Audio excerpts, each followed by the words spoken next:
Idiot! How dare you quit your job? My mother screamed over the phone. I was pregnant too, and I still worked. What are we supposed to live on now? Your sister doesn't have a job either. Who's going to pay the bills now? I just stared at the wall, the phone pressed against my ear, my fingers trembling, not from guilt, but from the sheer exhaustion of years of emotional blackmail. My name is Rachel Green, I'm 31, and I've spent most of my adult life being my family's unpaid lifeline. When my father left, Mom crowned me the responsible one. I was 19, still in college, when she said, "We'll manage fine as long as you don't disappoint me." That phrase became a leash around my neck. I worked double shifts, skipped vacations, even postponed my engagement, all so my mother and my unemployed sister could get back on their feet. Except they never did. They just got comfortable. When I finally quit my corporate job last month, after years of burnout, anxiety attacks, and antidepressants, Mom didn't ask why. She demanded, "How dare you?" Her voice cracked through the phone like a whip. "You're selfish, Rachel. What will people say?" I hung up mid-sentence. For the first time in my life, I didn't apologize. I didn't cry. I didn't explain. Instead, I opened my laptop, stared at a blank document, and started planning something that would change everything for me and for them. I didn't sleep that night. I just sat in my small apartment, surrounded by cardboard boxes from my old office, replaying her words in my head. "You're selfish. You've ruined everything. Your sister needs you." My sister, Lydia, 27, perfectly healthy, but allergic to responsibility. She'd always been Mom's favorite, my creative one. Creative enough to spend my paychecks on spa days and self-care retreats. I glanced at my reflection in the dark window. My eyes were hollow, my skin pale, the kind of tired you can't fix with sleep. For years, I had been their safety net, their excuse, their provider. And in return, I got shame and blame. I opened my laptop and stared at my resignation letter again, the one that freed me from a toxic boss but chained me tighter to my mother's guilt. That's when the idea hit me. If they thought I was still the family bank, fine. Let them think that for a while. But I was done funding their comfort. The next morning, I texted Mom, "Don't worry. I'll handle everything. Give me a few weeks." She replied instantly, "That's my girl. I knew you'd come to your senses." Oh, I'd come to my senses, all right. Just not in the way she thought. Because this time the money was staying with me. And the lesson? That was coming straight for them, with interest. The first part of my plan was simple: disappear without vanishing. I stopped sending them money, but didn't tell them outright. I blocked my sister on banking apps and quietly rerouted my direct deposits into a new private account. Within a week, the calls began. "Rachel, the electricity bill is due," Mom said. "I'll transfer you the receipt." Then Lydia called, her voice syrupy sweet. "Hey, sis, I just need a little help with rent this month. I swear I'll pay you back." That old ache, guilt, tried to crawl up my throat, but I swallowed it down. "No problem," I said softly. "Send me the details." Except this time, instead of paying their bills, I paid someone else, a private investigator. I wanted to know where my years of money had really gone. And when the report came in 3 days later, I nearly dropped my coffee. Designer handbags, casino charges, weekend getaways booked under Lydia's name. And my mother? Her account was full of loans for my savings, ones she never intended to repay. I stared at the receipts, trembling. 15 years of sacrifice turned into their playground. That night, I sat in the dark, candlelight flickering across the stack of papers on my desk. I whispered to myself, "They've used me long enough." Then I opened a new document titled Operation Lesson, and I smiled for the first time in years. Step 2 was psychological. If money was their oxygen, I was about to make them choke on the silence of scarcity. I started with small things, canceling the automatic payments that covered their utilities, unsubscribing from the shared streaming accounts, and quietly cutting the extra credit card my mom used for emergencies. Within days, the text changed tone. "Mom, sweetheart, did you forget the gas bill again? They send a notice." "Lydia, I'm at the salon and my card's declined. Did the bank freeze the account? I didn't answer either. Instead, I drafted a message and pinned it to my fridge as a daily reminder. You don't owe anyone your peace. By the second week, desperation set in. Mom started calling from different numbers, leaving voicemails dripping with guilt. Rachel, we're family. You're punishing us for no reason. Lydia's been crying for days. Funny, I didn't remember them crying when I was working double shifts to pay for Lydia's car repairs. Then one evening, my phone lit up with a text from an unknown number. So, this is your revenge? Making your own mother suffer? You'll regret this. It was Lydia.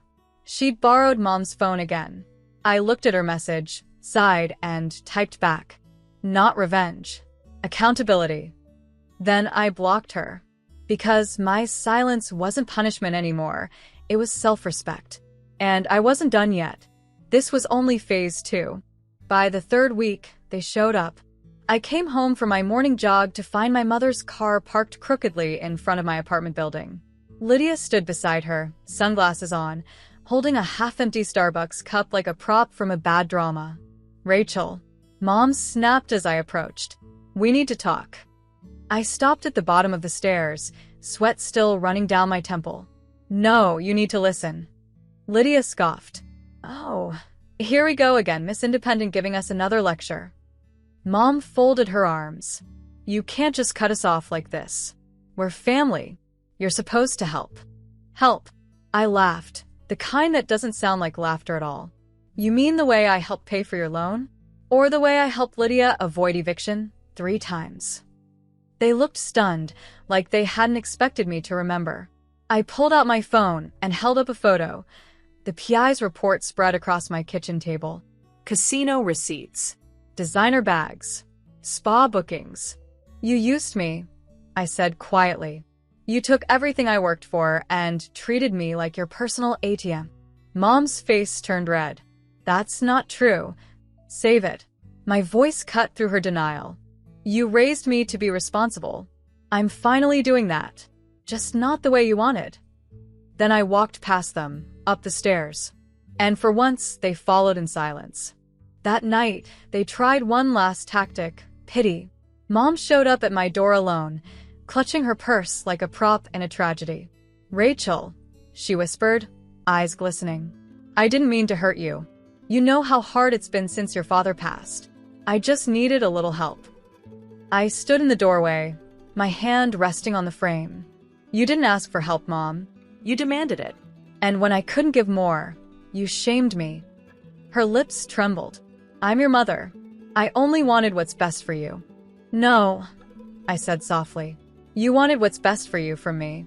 She looked up sharply, her expression hardening, the tears vanishing like mist under sunlight. You think you're so much better now, don't you?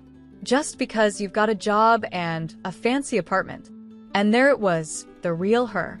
The guilt, the manipulation, the control. I stepped aside and gestured toward the elevator. Mom, I love you, but I love my peace more. Please go. For a second, she just stood there, stunned. Then she grabbed her purse tighter and hissed, Don't come crawling back when you realize family is all you've got. The door clicked shut behind her. And in that click, that small, sharp sound, something inside me broke free. It wasn't anger. It was relief. Pure, unshakable relief. 2 months passed. The silence that once felt eerie now felt sacred, like a house after a storm, still standing but finally quiet. I'd expected to feel guilt, maybe even loneliness, but what I felt was clarity. Without the constant calls and emotional blackmail, my mind had space again.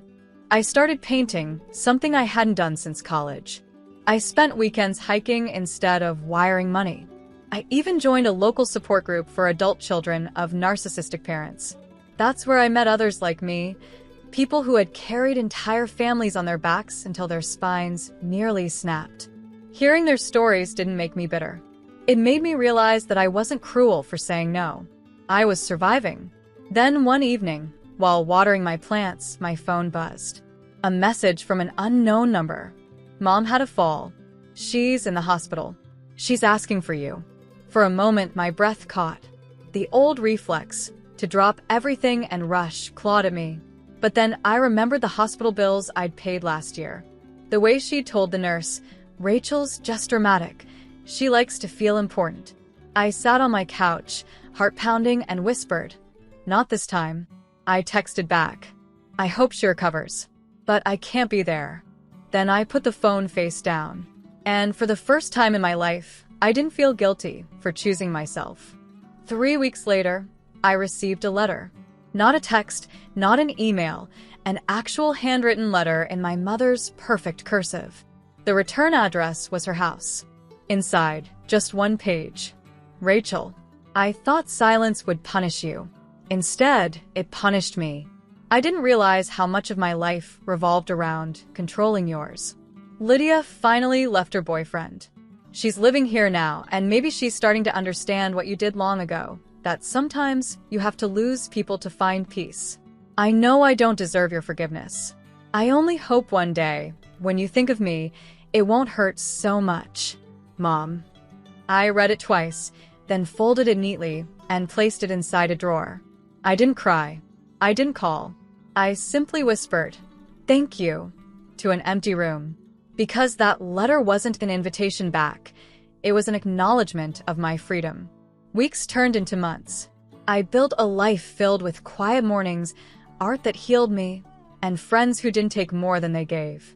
Every once in a while, I'd pass a family laughing at a cafe and feel a twinge in my chest.